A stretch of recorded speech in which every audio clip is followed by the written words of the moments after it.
Modus korupsi perjalanan dinas Sekretariat DPRD Provinsi Bengkulu seret mantan sekwan dan 4 staf.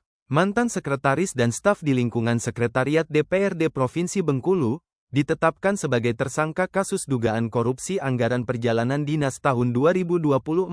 Kasih Penyidikan Kejati Bengkulu, Danang Prasetyo, mengungkapkan modus yang dilakukan para tersangka. Mereka mencairkan dana perjalanan dinas, namun uang tersebut tidak disalurkan kepada pihak yang seharusnya menerima. Kalau modusnya, uangnya sudah dicairkan namun tidak tersalurkan kepada yang bersangkutan, kata Danang, Selasa tanggal 8 Juli tahun 2025. Terkait besaran kerugian negara, pihak Kejati Bengkulu belum bisa menyampaikan secara rinci karena masih dalam proses perhitungan. Namun, nilai kerugian diperkirakan mencapai miliaran rupiah. Untuk pos anggaran perjalanan dinas saja, kerugiannya kemungkinan mencapai lebih dari 3 miliar rupiah. Sementara itu, Kejati Bengkulu masih terus melakukan pendalaman untuk mengetahui apakah akan ada pihak lain yang ikut terseret dalam kasus ini. Pada hari yang sama, total 20 orang saksi telah diperiksa oleh tim penyidik.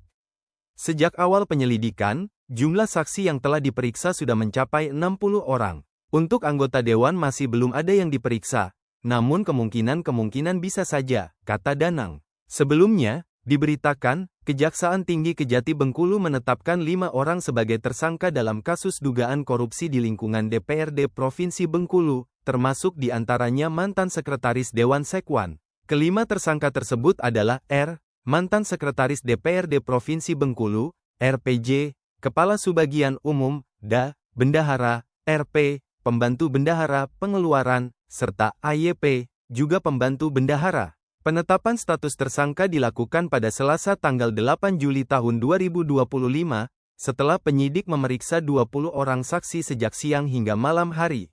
Kelima tersangka terlihat telah mengenakan rompi tahanan saat digiring menuju mobil tahanan untuk selanjutnya dititipkan di rutan kelas IIB Bengkulu. Kita sudah menetapkan 5 orang tersangka terkait dugaan tindak pidana korupsi di Sekretariat DPRD Provinsi Bengkulu, ungkap Kasih Penkum Kejati Bengkulu, Ristianti Andriani, Selasa tanggal 8 Juli tahun 2025. Dengan tambahan 20 saksi yang diperiksa hari ini, total sudah ada 60 saksi yang dimintai keterangan dalam kasus ini. Meski telah menetapkan 5 orang sebagai tersangka, Kejati menegaskan bahwa tidak menutup kemungkinan akan ada penambahan tersangka lainnya. Sementara ini, kerugian negara diperkirakan mencapai miliaran rupiah. Kami masih terus melakukan pengembangan, dan hasilnya akan segera kami sampaikan, jelas Ristianti.